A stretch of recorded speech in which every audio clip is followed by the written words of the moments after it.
Conscious பிளானட்டோட ஒரு பகுதியாக save சாயில்ங்கிற இயக்கத்தை இப்போ தொடங்கி உலகம் முழுக்க பாலிசி சேஞ்சை கொண்டு வர போகிறோம். இதோட முதல் கட்டமாக இந்த 65 வயசில் நானே தனியாக 30,000 கிலோமீட்டருக்கு மோட்டார் சைக்கிள்லேயே பயணம் செய்ய போகிறேன். So here we are. Get the man with the bat right here. King and swag with the bat right here. Living up on sipping on beer. Yeah, clap for me man right here.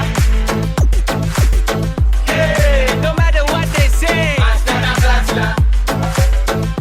அடுத்த 100 நாட்களில் 24 நாடுகளுக்கு பயணம் செஞ்சு மக்களை ஊக்கப்படுத்தி அவங்க ஆதரவோட எல்லா அரசாங்கத்தையும் இதை நோக்கி செயல்படுற மாதிரி பண்ண போகிறோம்.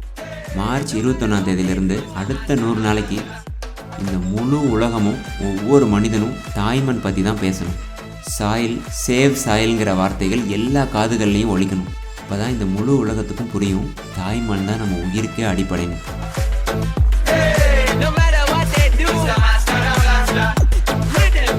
Hey, no matter what they say. நம்ம கிளைமேட் சேஞ்ச் பற்றியும் கார்பன் மாசு பற்றியும் உலக வெப்பமயமாதல் பற்றியும் பேசுகிறோமே தவிர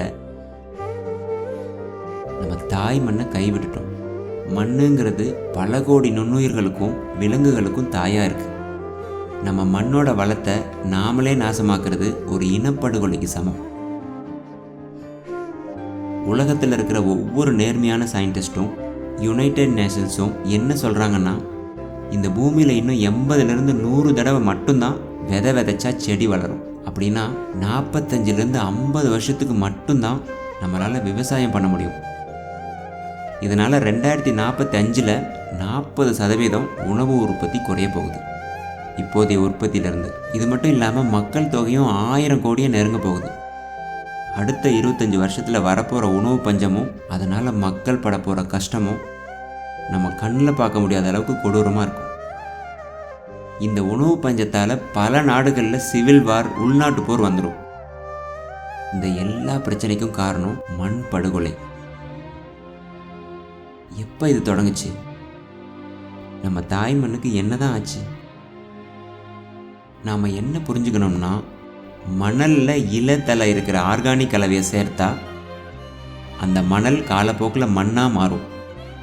அதே ஆர்கானிக் தன்மையை மண்ணிலிருந்து ரிமூவ் பண்ணிட்டா மண் வெறும் மணலாயிடும். நார்மலாக நம்ம விவசாயம் பண்ணுற மண்ணில் குறைஞ்சபட்சம் இந்த ஆர்கானிக் கண்டென்ட்டோட அளவு 3 to 6% இருக்கணும். அட்லீஸ்ட் 3% கண்டிப்பாக இருக்கணும். இந்த அளவுக்காவது இருந்தால் தான் மண் உயிர்ப்போடு இருக்கும். மண் உயிர்ப்போடு இருந்தால் தான் நாம் உயிர் தன்மையாக இருக்க முடியும். விவசாய மண்ணோட தன்மை உலகம் முழுக்க கெட்டுக்கிட்டு இருக்கு. பெரும்பாலான நாடுகளில் 50%க்கும் அதிகமான அளவுக்கு மண்ணோட தன்மை கெட்டுடுச்சு கடந்த 100 வருஷத்துக்குள்ளேயே. மண்ணோட சத்தும் ரொம்பவே குறைஞ்சிடுச்சு.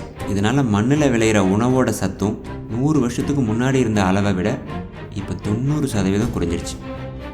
ஒரு ஆரஞ்சு பழத்தை 1920 சாப்பிட்டா என்ன சத்து கிடைக்குமோ அதே சத்து இப்போ கிடைக்கணும்னா 8 ஆரஞ்சை சாப்பிட்ணும்னு சொல்கிறாங்க.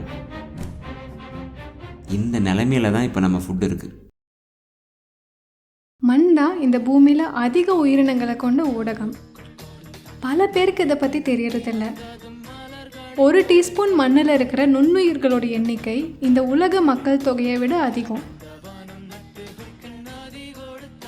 பூமியோட முதல் 15 இன்ச் மண்ணில் வாழ்கிற நுண்ணுயிர்கள் தான் மனித இனம் உயிரோடு இருக்கவே மூலம்.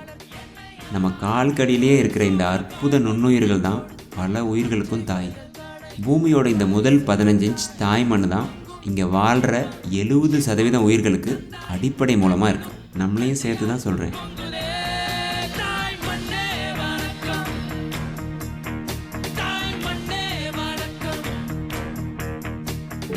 We have to begin to recognize that what we call our soil, Mother Earth, is a living organism. மண்ணை ஆழமாக கிளறி டிராக்டர் வச்சு உழுது சூரியனுக்கு மண்ணை ரொம்ப வெளிப்படுத்துறது தான் அதில் வாழ்கிற நுண்ணுயிர்கள் அழிவுக்கு அடிப்படை காரணம். ஸோ மண்ணில் தொடர்ந்து விவசாயம் நடக்கணும். மண்ணை முடிஞ்ச அளவுக்கு பசுமையான தாவரங்களால் போத்திடணும். ஏதாவது தாவரம், புல்லோ மூலிகைகளோ புதரோ அல்லது மரமோ இருக்கலாம். கான்சியஸ் பிளானட்டோட ஒரு பகுதியாக சேவ் சாயில்ங்கிற இயக்கத்தை இப்போ தொடங்கி உலகம் முழுக்க பாலிசி சேஞ்சை கொண்டு வர போகிறோம். இதோட முதல் கட்டமாக இந்த 65 வயசில் நானே தனியாக 30,000 கிலோமீட்டருக்கு மோட்டார் சைக்கிள்லேயே பயணம் செய்ய போகிறேன். அடுத்த 100 நாட்களில் 24 நாடுகளுக்கு பயணம் செஞ்சு மக்களை ஊக்கப்படுத்தி அவங்க ஆதரவோட எல்லா அரசாங்கத்தையும் இதை நோக்கி செயல்படுற மாதிரி பண்ண போகிறோம். இப்போதைக்கு எது ரொம்ப முக்கியம்னா மண் வளத்தை பெருக்க இதை ஒரு முக்கியமான பாலிசியாக ஒவ்வொரு கவர்மெண்ட்டும் கொண்டு வரணும். உண்மையை உறக்க சொல்ல போகிறோம். அதாவது தாய் மண் தான் நம்ம உண்மையான சொத்து. நம்ம முன்னோர்கள் நமக்கு விட்டுட்டு போன பரம்பரை சொத்து. அதை அப்படியே உயிரோட்டத்தோட அடுத்த தலைமுறைக்கு கொடுக்க வேண்டியது நம்ம கடமை. இன்னையிலிருந்து நம்ம சரியான செயல்களை செஞ்சால் கூட அடுத்த 15-20 வருஷத்துக்குள்ளே வெற்றிகரமாக இதை மாற்றி தாய் மண்ணை மறுபடியும் உயிரோட்டமாக மாற்ற முடியும். ஆனால் இப்போதைக்கு இதை பண்ணாமல் விட்டுட்டு 30-40 வருஷத்துக்கு அப்புறம் இதை பண்ணலான்னு கையில் எடுத்திங்கன்னா அப்போ அதை சரிப்படுத்த 200 வருஷம் கூட ஆகலாம். ஏன்னா அந்த அளவுக்கு மண்ணோட தன்மை சீரழிஞ்சு போயிருக்கும். மார்ச் 21ஆம் தேதியிலிருந்து அடுத்த 100 நாளைக்கு இந்த முழு உலகமும் ஒவ்வொரு மனிதனும் தாய்மண் பற்றி தான் பேசணும். சாயில், சேவ் சாயில்ங்கிற வார்த்தைகள் எல்லா காதுகள்லையும் ஒலிக்கணும். அப்போ தான் இந்த முழு உலகத்துக்கும் புரியும் தாய்மண் தான் நம்ம உயிருக்கே அடிப்படைன்னு.